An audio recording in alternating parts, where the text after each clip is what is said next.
Hello বন্ধুরা, সবাইকে স্বাগত আমার সঙ্গে সময় ইউটিউব চ্যানেলে। আজকে গল্প বলবো শঙ্করের লেখা আশ্চর্য মানুষ অবলম্বনে। গল্পের নাম ছেনদা। ছোটবেলায় আমি যে স্কুলে পড়তাম তার নাম বিবেকানন্দ ইনস্টিটিউশন। বিবেকানন্দ স্কুলই আমার থেকে কয়েক বছরের সিনিয়র ছিলেন লক্ষ্মীমাধব মণ্ডল। সবাই তাকে ডাকতাম ছেনদা বলে। ছেনদাকে দূর থেকে স্কুলে দেখতাম আর ভাবতাম, হায় রে, যদি আমি কোনো রকমে ছেনদার মতো হতে পারতাম। ছেনদা তখন সবার হিরো, কারণ স্পোর্টসে তার জুড়ি নেই। 4 মাইল ভ্রমণ প্রতিযোগিতাতে হাওড়া জেলার মধ্যে প্রথম হয়ে ছেনদা রুপোর চ্যালেঞ্জ কাপ পেয়েছিলেন। এত বড় কাপ যে ছেনদা একা বয়ে আনতে পারছিলেন না। খেলাধুলা কোন দেবতার অধীনে জানি না, ছেনদার ওপর তিনি সন্তুষ্ট হওয়ায় দেবী সরস্বতীর মন বিগড়ে গেল। বিবেকানন্দ স্কুলের ক্লাস 7-এর জংশন স্টেশনে এসে ছেনদার বিদ্যের ইঞ্জিন সেই যে থামলো আর নড়ল না। তারপর যা হয়ে থাকে তাই হলো। ছেনদা বয়ে গেলেন। কোড়ার বাগানে একটা নোংরা চায়ের দোকানে বসে তিনি বিড়ি খেতেন। সেই দোকানে প্রায়ই গালাগালি মারামারিও হতো। খবর পেয়েছি ওই বয়সে ছেনদা নাকি গাঁজাও ধরেছিলেন। স্কুলে যাবার পথে চায়ের দোকানের সামনে ছেনদার সঙ্গে মাঝে মাঝে আমার দেখা হয়ে যেত। আমাকে তিনি ডেকেছেন, এই শোন, আমরা বিবেকানন্দ ইনস্টিটিউশনের ভালো ছাত্র। ওই রকম বিড়ি খাওয়া ছেলের সঙ্গে রাস্তায় দাঁড়িয়ে কথা বলতে লজ্জায় মাথা কাটা যেত। এরপর ছেনদা আমাকে বিশেষ ডাকতেন না। হয়তো আমার ভাবভঙ্গিতে মনের অবস্থাটা বুঝতে পেরেছিলেন। কিন্তু একদিন হঠাৎ আমাকে তিনি ডেকে বসলেন। রাস্তার দোকানে নোংরা হাফ প্যান্ট পরায় ছেনদা বিড়ি টানছিলেন। দূর থেকে আমাকে দেখেই ডাকলেন, এই শোন। সেবার স্কুল ম্যাগাজিনে আমার একটা লেখা বেরিয়েছিল। ছেনদা বেশ কিছুক্ষণ সবিস্ময়ে আমার দিকে তাকিয়ে রইলেন। তারপর বললেন, হ্যাঁ রে, তুই গল্প লিখিস? আমি গম্ভীরভাবে ঘাড় নাড়ালাম। ছেনদার বিস্ময়ের ঘোর তখনও কাটেনি। প্রশ্ন করেছিলেন, কি করে গল্প লিখিস রে? ভারিক্কি চালে উত্তর দিয়েছিলাম, বানিয়ে। ছেনদা আরো আশ্চর্য হয়ে গিয়েছিলেন। মাথার মধ্যে বুঝি গল্প এসে যায়? আচ্ছা, রবি ঠাকুরও তো ওইভাবেই লিখতেন? ছেনদা জানতে চেয়েছিলেন। আমি বিজ্ঞের মতো মৃদু হেসে সায় দিয়েছিলাম এবং এমন একটা ভাব দেখিয়েছিলাম যে ছেনদার বুঝতে কষ্ট হয়নি। আমিও রবীন্দ্রনাথ দুজনেই যে লেখক এবং আমরা দুজনেই মাথা খাটিয়ে লিখি। আর সেজন্যই বোধহয় ছেনদা তখন থেকেই আমার সম্বন্ধে খুব ভালো ধারণা করে বসেছিলেন। দেখা হলে কথা বলতে চাইতেন, আবার কখনো নিজেই সাবধান করে দিতেন, আমাদের সঙ্গে বেশি মিশবি না, আমাদের রেকর্ড খারাপ, দিনরাত পড়াশোনা নিয়ে থাকবি আর মাথা খাটিয়ে লিখে যাবি। ছেনদা হঠাৎ অন্য কোথাও উধাও হয়ে গিয়েছিলেন, আর আমিও আগ্রহ করে তেমন খোঁজ নিইনি, বরং তার হাত থেকে বাঁচতে পেরে স্বস্তির নিঃশ্বাস নিয়েছিলাম। কিন্তু অনেকদিন পরে ছেনদাকে আবার আমার প্রয়োজন হলো। আমার বাবা তখন অকস্মাৎ ইহলোক ত্যাগ করেছেন। মফস্বল আদালতের উকিল, দৈনন্দিন অন্নবস্ত্র জোগাড়ের সংগ্রামেই ব্যস্ত থাকতেন। অনাগত ভবিষ্যতের জন্য সঞ্চয় করবার সুযোগ পাননি। আমার তখন বড়ই দুর্দিন। পয়সার অভাবে পড়া ছেড়ে দিয়ে চাকরির উমেদারি করে বেড়াচ্ছি। কিন্তু কোথায় চাকরি? শুনেছিলাম টাকা ফেললে কলকাতা শহরে বাঘের দুধ পর্যন্ত পাওয়া যায়। তাই বাবার দেওয়া ছোটবেলাকার সোনার আংটি এবং বোতাম বিক্রি করে কিছু কাঁচা টাকাও জোগাড় করে রেখেছিলাম। 100 টাকা সেলামি দিয়ে আমার এক নিকট আত্মীয় সরকারি প্রতিষ্ঠানে লোয়ার ডিভিশন কেরানি চাকরি পেয়েছিলেন। আমাকে সেই ভদ্রলোক বলেছিলেন, ক্যাশ জোগাড় করে রেখো, কখন সুযোগ এসে যাবে তখন টাকা না থাকলে সারা জন্ম আফসোস করে মরবে। আমার টাকা রেডি, কিন্তু কোথায় চাকরি? শেষে টাইপ শিখতে আরম্ভ করলাম। কত তাড়াতাড়ি ওই বিদ্যেটা রপ্ত করা যায় এই চেষ্টা। এর মধ্যেই লোকজনকে বলেছি, টাইপিস্টের চাকরির খবর পেলে একটু দেখবেন। আমার 40 স্পিড হয়েছে। স্পিডের বয়স শুনে কেউ কেউ আঁতকে উঠেছেন, সঙ্গে সঙ্গে শুনিয়ে দিয়েছেন, সে রামরজত আর নেই ভায়া, 40 স্পিডে মেম সাহেবরা ছাড়া আর কেউ চাকরি পায় না। 2-4 জন তো আমাকে দেখলেই অন্যদিকে মুখ ঘুরিয়ে চলে যেতেন, ভাবতেন এখনই হয়তো চাকরির জন্য ঘ্যানর ঘ্যানর আরম্ভ করব।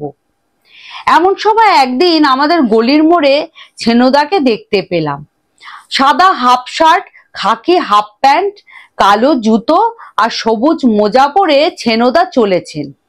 হাতে একটা কালো রঙের চৌকো চামড়ার ব্যাগ। আমাকে দেখেই ছেনোদা থেমে গেলেন, কাছে এসে জিজ্ঞেস করলেন, হ্যাঁ রে, নতুন গল্প কি লিখলি? বললাম, কিছুই লিখিনি। কিন্তু আমার উত্তরে ছেনোদা নিরাশ হলেন না। বললেন, রবি ঠাকুরও তো মাঝে মাঝে কিছু না লিখে চুপচাপ বসে থাকতেন। কবি, শিল্পী, লেখকদের ওই মুশকিল, কখন সরস্বতী দয়া করবেন তার জন্য বুড়ো আঙ্গুলটি মুখ গুজে চুপচাপ বসে থাকো। আমাদের কিন্তু ওসব নেই। যখন খিদে পাবে তখন ঠিক যেমন করেই হোক টাকা কামিয়ে পেট ভরাবো। কথার উত্তর না দিয়ে মুখ ফিরিয়ে নিতে যাচ্ছিলাম, হঠাৎ ছেনোদার কালো ব্যাগটার ওপর নজর পড়ল। ওখানে সাদা রং দিয়ে লেখা, গ্রেট ইন্ডিয়ান টাইপরাইটার লিমিটেড। ছেনোদা চলে যাচ্ছিলেন। আমি হঠাৎ ডাকলাম, ছেনোদা। চমকে পিছনে তাকিয়ে ছেনোদা আমার কাছে ফিরে এলেন। উত্তেজনায় আমার তখন ঠোঁট কাঁপতে আরম্ভ করছে। এতদিন তবু ভদ্রলোকের কাছে চাকরির জন্য বলেছি, এবার বস্তির লোকেদেরও ধরতে হবে। ছেনোদা জিজ্ঞেস করলেন, আমাকে ডাকছিস, কিছু বলবি? ছেনোদা, আপনি টাইপের কাজ করেন? হ্যাঁ, আমি তো টাইপ মেশিনের মেকানিক। লজ্জার মাথা খেয়ে বললাম, আমি টাইপ করতে শিখেছি ছেনোদা। ছেনোদা যেন চমকে উঠলেন, চিন্তিত মুখে বললেন, তুই কেন এই লাইনে আসবি? রবি ঠাকুর কি টাইপ করতেন? আমি উত্তর দিতে পারিনি, চোখ দিয়ে জল গড়াতে আরম্ভ করেছে। ছেনোদা বুঝতে পারলেন, চাকরি না হলে আমাকে যে না খেতে পেয়ে মরতে হবে তাও বুঝলেন। পিঠে একটা চাপড় দিয়ে বললেন, ঘাবড়াস না, আমি তো চাকরি করে দেব। কত জায়গাতেই তো মেশিন সারাতে যাই। পরের দিন সন্ধেবেলায় আমাদের দুজনের আবার দেখা হয়েছে। আমাকে রাস্তা দিয়ে যেতে দেখে ডাকলেন, বললেন, চা বিস্কুট খা। লজ্জা পেয়ে বলেছি, এসব কেন ছেনোদা? আমার চাকরির চেষ্টা করেছেন এই যথেষ্ট। ছেনোদা বলেছেন, খেয়ে নে, না খেলে গল্প লেখার মাথা খুলবে না। তুই বরং কাল থেকে আমার সঙ্গে বেরো, আমি নিজেই তোকে চেনাশোনা পার্টিদের কাছে নিয়ে যাব। পরের দিন সকালে আমার নতুন জীবন শুরু হলো। 95 নম্বর কোড়ার বাগান লেনে হিন্দুস্তানি বস্তির একটা অন্ধকার ঘরে ছেনোদা থাকেন। ছেনোদার ভিজিটিং কার্ডখানা দিকে নজর পড়ল। Great Indian typewriter limited, factory and head office, 95 Korar Bagan lane, Howrah. City office 167 swallow lane, Kolkata. ছেনো আমার ভাব দেখে হেসে ফেললেন।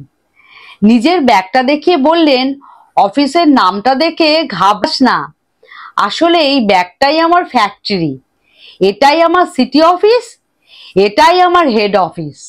ভিজিটিং কার্ড না থাকলে পার্টি বিগড়ে যায়, ভাবে বাজে লোক। বাস এবং ট্রামে চড়ে আমরা যখন কলকাতার অফিস পাড়ায় হাজির হলাম তখন প্রায় বেলা 11টা। কিন্তু কোথায় গ্রেট ইন্ডিয়ান টাইপরাইটার কোম্পানি? একটা পুরনো টাইপরাইটারের ছোট্ট দোকান দেখা যাচ্ছে বটে, কিন্তু সেখানে কোনো নাম লেখা নেই।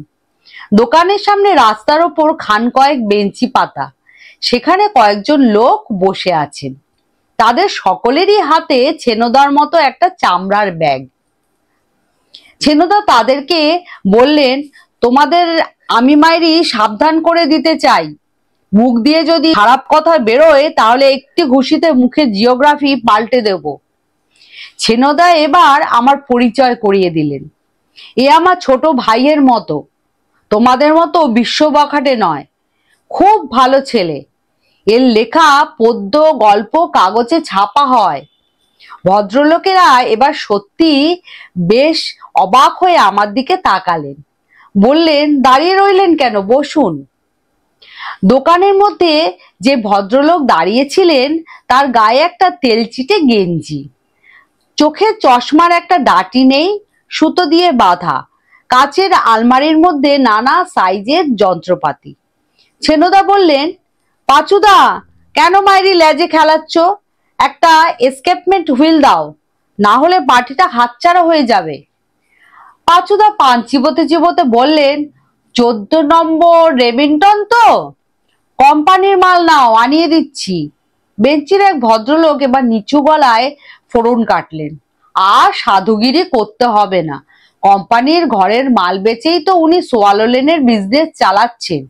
কোম্পানির ঘরে মাল কিনে মেশিন সারাতে হলে আমাদের আর করে খেতে হবে না। আন্দাজে বুঝলাম পুরনো মালের স্টক এখানে।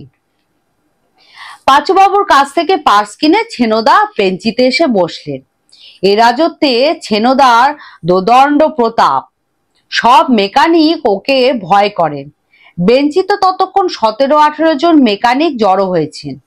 ছেনোদা বললেন, দেখো, আমার এই ছোট ভাইয়ের একটা চাকরি দরকার, টাইপ শিখেছে, তোমাদের আমি 7 দিনের সময় দিচ্ছি, এর মধ্যে যেখানে পারো একে ঢুকিয়ে দিতে হবে, না হলে কিন্তু ফাটাফাটি হয়ে যাবে বলে রাখছি। নোংরা জামা কাপড় পরা লোকগুলোর কেউ কিন্তু রাগ করলেন না। একজন বললেন, আমাদের কাছে যে বেটারা মেশিন সারায় তারা কি মানুষ? এক একটি ছাড় পোকা, চাকরি হলে রক্ত শুষে নেবে। ছেনোদা রেগে উঠলেন, বললেন, রাজকেষ্ট বাদ পরে মারবি, এখন একটা খারাপ চাকরি জোগাড় কর। আমার ভাইয়ের তো আর তোদের মতো হর্স পেজ পর্যন্ত বিদ্যে নয়, ওর পেটে সামথিং হ্যাজ। ছেনোদা আমাকে নিয়ে বেরিয়ে পড়লেন। এক আপিসে মেশিন অয়েলিং ক্লিনিংয়ে কাজ ছিল।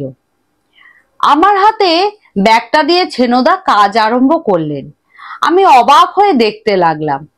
কাজের মধ্যেই ছেনোদা আমার চাকরির চেষ্টা করলেন, কিন্তু যার পাথর চাপা কপাল, অন্য লোকে তার কি করবে, চাকরি নেই।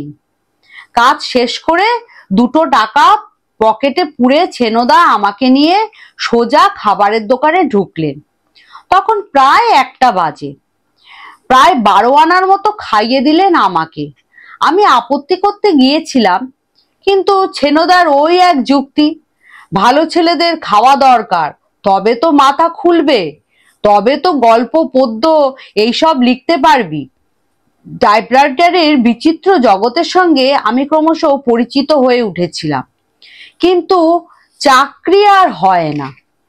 সোয়ালো লেনের মেকানিক বন্ধুরা সবাই কাজ থেকে ফিরে আসেন, বলেন কিছুতেই সুবিধে হচ্ছে না।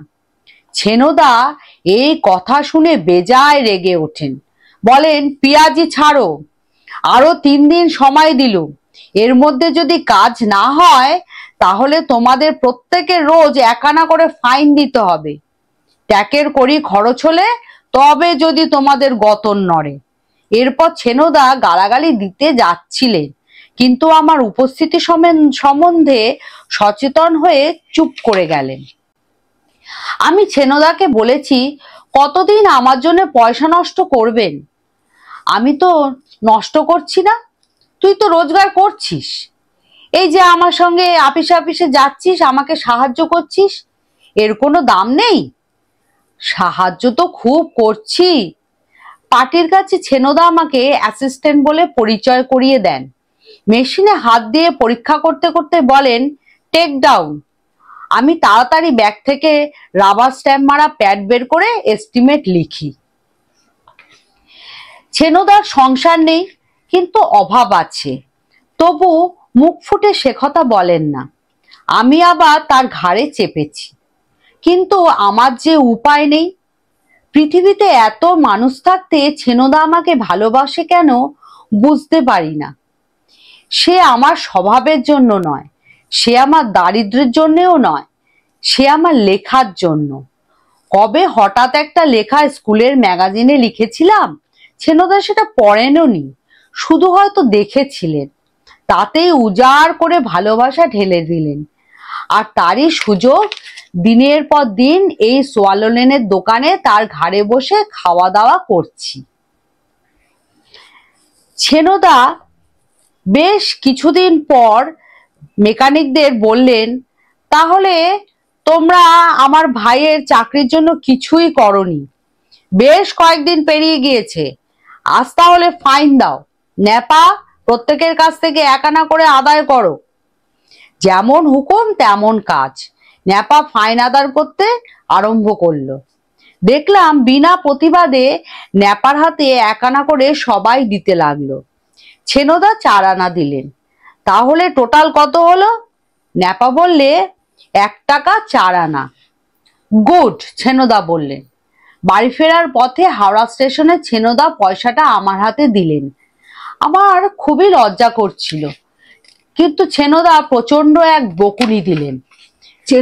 ছেনোদা বললেন, ছি, তুই না গল্প লিখিস, এখন বাড়ি যা, কাল সকাল সকাল রেডি হয়ে থাকবি, চন্দননগরে একটা মেশিন দেখতে যাব। পরের দিন হাওড়া থেকে ট্রেনে উঠে বসেছি আমরা। চন্দননগরে আমরা একটা বিরাট বাড়ির সামনে হাজির হলাম।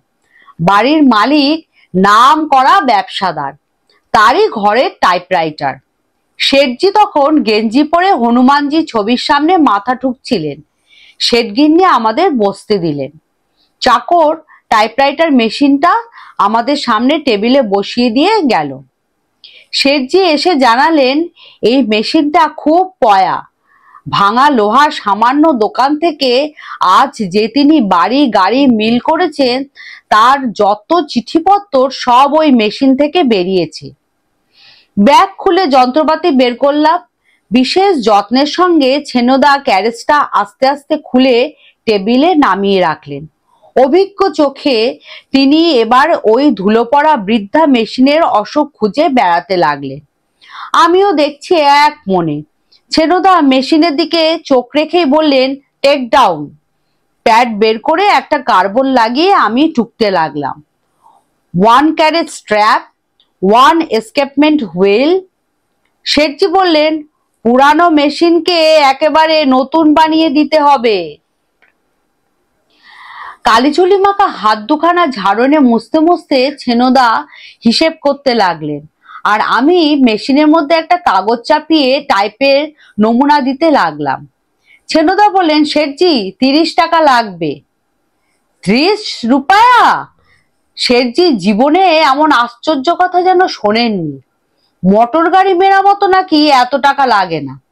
শেঠজি সোনা বাঁধানো দাঁতটা চকচক করে উঠল। শেঠজির ধারণা 2-3 টাকা খরচ করে রেমিংটন কোম্পানি নিজেই ওই মেশিন সারিয়ে দেবে। রাগে অপমানে আমার ব্রহ্মতালু পর্যন্ত জ্বলছে। ছেনোদার মুখও লাল হয়ে উঠেছে। আমাদের দুজনের গাড়ি ভাড়াই তো 3 টাকা। ছেনোদা বললেন, অত দূর থেকে এলাম, তাহলে অয়েল করে দিয়ে যাই, 2 টাকা দেবে। সামান্য 1 ফোঁটা তেলের জন্য 2 টাকা? শেঠজি লাফিয়ে উঠলেন। বেওসা করতে নেবে আমরা নাকি একদম ডাকু বনে গিয়েছি। ছেনোদা তখনও শেঠজিকে বোঝাবার চেষ্টা করছেন, এর থেকে কম টাকায় কেউ অয়েল করে না, কিন্তু ওই ঝুনো নারকেল ভাঙা অত সহজ নয়। আমি তখন বেজায় চটে উঠেছি। দাঁড়াও, অনর্থক এইভাবে আমাদের খাটিয়ে নেবার ওষুধ দিচ্ছি। ওরা দুজনে কথা বলছে, আমি ততক্ষণ মনস্থির করে টাইপরাইটারের উপর ঝুঁকে পড়েছি। মিনিট 2 মাত্র লেগেছিল। আর 1 মুহূর্ত দেরি না করে ছেনোদাকে বললাম, এমন কাজ দরকার নেই আমাদের, চলুন ফিরে যাই। ছেনোদার মতো গোয়ার রকচটা লোক যে আমার কথাতেই শেঠজিকে ছেড়ে চলে আসবেন ভাবতেও পারিনি। অন্য সময় হলে হয়তো ফাটাফাটি হয়ে যেত, কিন্তু মেশিনটাকে সরিয়ে রেখে আমরা বেরিয়ে এলাম। রাস্তায় নেমে ছেনদা আমার হাত দুটো চেপে ধরলেন।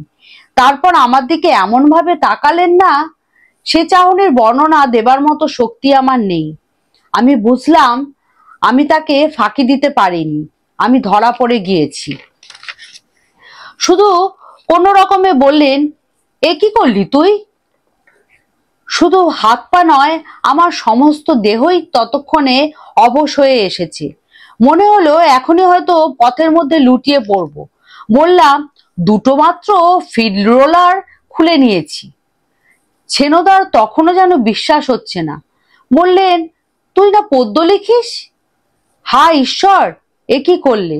রাগের মাথায় শেঠজিকে শাস্তি দেবার জন্য কেন আমার এই দুর্মতি হলো? ভয় হলো ছেনদার ওই লোহার মতো কঠিন হাত দিয়ে হয়তো আমাকে এক থাপ্পড় মারবেন।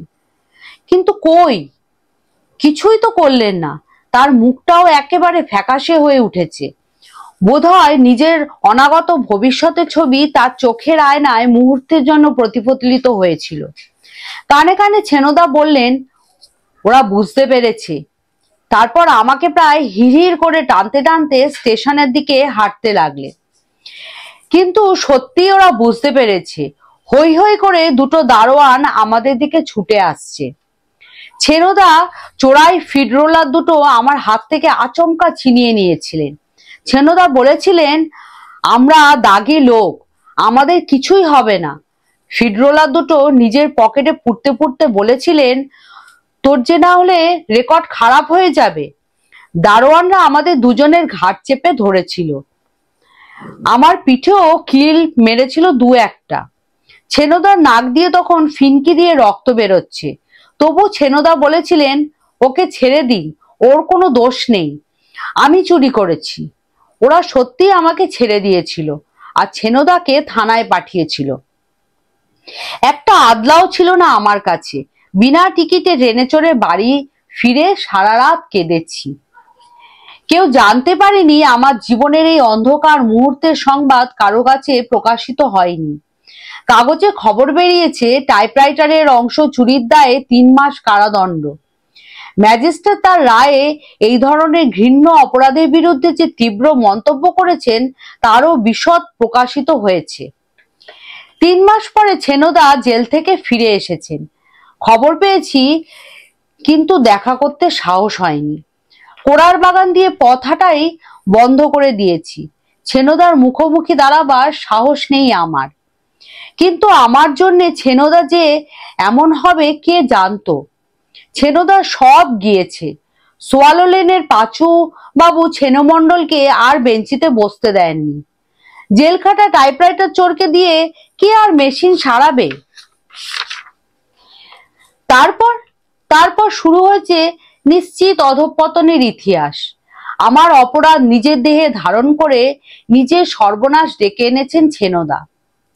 তারপর চোর হয়েছেন ছেনদা, শেষে ডাকাত। সাফল্যের সিঁড়ি বেয়ে আমি ওপরে উঠতে শুরু করেছি। দরদি সাহিত্যিক হিসেবে আমি পাঠক মহলে হঠাৎ পরিচিত হয়েছি। আমার রেকর্ড যে শরতের আকাশের মতোই নির্মল। পৃথিবীর কোথাও, এমনকি চন্দননগরের পুলিশের খাতাতেও আমার সম্বন্ধে কিছু লেখা নেই। ঘটনাটা ঘটেছিল দিল্লি বিশ্ববিদ্যালয়ে আমাকে একটি সাহিত্য পুরস্কার দেওয়ার সংবাদ ঘোষণা করার পরই। একটি প্রখ্যাত মাসিক পত্রের বিশেষ প্রতিনিধি আমার সঙ্গে দেখা করবার জন্য আসছেন সেদিন। তিনি জানিয়েছিলেন আমার কয়েকটা ছবিও তুলবেন। হাতে তখন একটু সময় ছিল, তাই পাড়ার হেয়ার কাটিং সেলুনে গিয়ে হাজির হলাম। সেলুনের মালিক উমাপতি বাবু খাতির করে তাড়াতাড়ি চেয়ার এগিয়ে দিলেন। বললেন, আপনি যে এই বদপাড়ায় এখনো ভাড়াটে রয়েছেন, এটাই আমাদের সৌভাগ্য।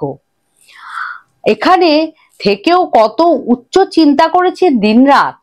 লেখাপড়ার মধ্যেই তো সারা জীবন ডুবে রইলেন, আর কিছুরই তো খেয়াল করলেন না। এমন সময় বাইরে থেকে একটা বিকট চিৎকার কানে এলো, বলো হরি, হরি বল। 1.5 টাকা দামের বাঁশের খাটিয়ায় মাদুর দিয়ে মোড়া একটা মৃতদেহ চলেছে। বাহকরা আরেকবার উল্লাসী চিৎকার করে উঠল, বলো হরি, হরি বল। সাবান মাখানো বুরুষটা আমার গালে মাখাতে মাখাতে উমাপতি বাবু বললেন, গুন্ডাটা তাহলে খতম হলো? অনেকদিন থেকেই ভুগছিল, কতই বা বয়স হয়েছিল। কিন্তু ওই যে বলে স্যার, যেমন কর্ম তেমন ফল। সৎ পথে থাকলে এখনো কতদিন বেঁচে থাকতিস। আমার মাথাটা তখন ঘুরতে আরম্ভ করেছে। উমাপতি বাবু বোধহয় আমার পরিবর্তন লক্ষ্য করেছিলেন। বললেন, সামান্য ছেনোর খবরেই আপনার মুখ নীল হয়ে উঠল? হা হা করে হেসে উমাপতি বললেন, এজন্যেই বলে শিল্পীর মন। সব মানুষকেই আপনারা না ভালোবেসে পারেন না। ছেনোটা মরতে কিছু পাড়ার ইজ্জত রক্ষে হলো স্যার, না হলে তো এ পাড়ার নামই হয়ে গেছিল গুন্ডা পাড়া। আপনার মতো লেখক যে এখানে থাকেন তা কেউ বিশ্বাসই করতে চায় না। একটু থেমে উমাপতি বাবু বললেন, তা স্যার গুন্ডা বটে, একটা ফুসফুস তো ঝাঁঝরা হয়ে গিয়েছিল, তখনও চুরি করে বেড়াতো। পুলিশের কাছে কত মার খেয়েছে, তবু শিক্ষা হয়নি। নিপুণ হাতে খুঁট চালাতে চালাতে উমাপতি বাবু বললেন, সব দোষী ছিল, শুধু কি আর চুরি ডাকাতি? কিন্তু আপনার মতো লোকের সামনে সেসব আমি মুখে আনতে পারবো না। আমার শরীরটা তখন কেমন অবশ হয়ে পড়েছিল, কিছুই জিজ্ঞাসা করিনি। উমাপতি বাবু জানালেন, তারপর টিভি ধরলো, কিন্তু তখনও ছেনোর কি রস। গ্যাস পোস্টে ঠন ঠন করে লাঠি ঠুকতে ঠুকতে সেপাই আসতো, চিৎকার করে বলতো, ছেনুয়া তুম ঘর মে হ্যাঁ। ছেনো ভিড়মিক মেরে চুপচাপ শুয়ে থাকতো। তখন সিপাইজি রেগে গিয়ে বলতো, ছেনুয়া তুম क्या कर रहे हो? ছেনো তখন বলতো, इधर ही तो है सिपाही जी, आपको मामा का साथ खाना बनाता है। উমাপতি বাবু বললেন, বুঝুন আস্পর্ধাটা, পুলিশের সঙ্গে রসিকতা, পুলিশের মামাকে নিয়ে টানাটানি। শেষের দিকে অবশ্যই রস শুকিয়ে গিয়েছিল, তখন সরাসরা রক্ত উঠছে। কত নিরীহ লোকের সর্বনাশ করেছে। শেষের দিকে মশাই সেপাই ডাকলেও ছেনো সাড়া দিতে পারত না। আজকে ভোরে সাড়া না পেয়ে সেপাই ভাবলো ছেনুয়া বোধহয় আবার চুরি করতে বেরিয়েছে। ঘরের মধ্যে ঢুকে দেখলো বজ্জাতটা ঘরের মেঝেতে মরে পড়ে রয়েছে। সেই বিখ্যাত মাসিক পত্রের বিশেষ প্রতিনিধি সেদিন যথাসময়ে আমার কাছে এসেছিলেন। সাক্ষাৎকারের শেষে আমার কয়েকটা ছবিও তুলেছিলেন তারা। উঠে পড়বার সময় আমার পড়ার ঘরের দেয়ালে টানানো 4টে ছবির দিকে তাদের নজর পড়ে গেল। এরা হলেন রবীন্দ্রনাথ, শরৎচন্দ্র, টলস্টয় ও ডিকেন্স। বিশেষ প্রতিনিধি বললেন, একটা প্রশ্ন করতে ভুলে গিয়েছি, সাহিত্য জীবনে কার কাছে আপনি ঋণী স্যার? কিন্তু উত্তর দিতে হবে না, এই 4 জনের ছবি দেখেই আমি জবাব পেয়ে গেছি। আমি তাকে বাধা দেবার চেষ্টা করেছিলাম, কিন্তু আমার গলা দিয়ে একটুও স্বর বেরোয়নি। মাথাটা সেই মুহূর্তেই বোধহয় ঘুরে গিয়েছিল। যখন জ্ঞান ফিরে এলো তখন কাগজের প্রতিনিধি চলে গিয়েছে। আজ তাহলে আসি, আবার আসবো নতুন গল্প নিয়ে।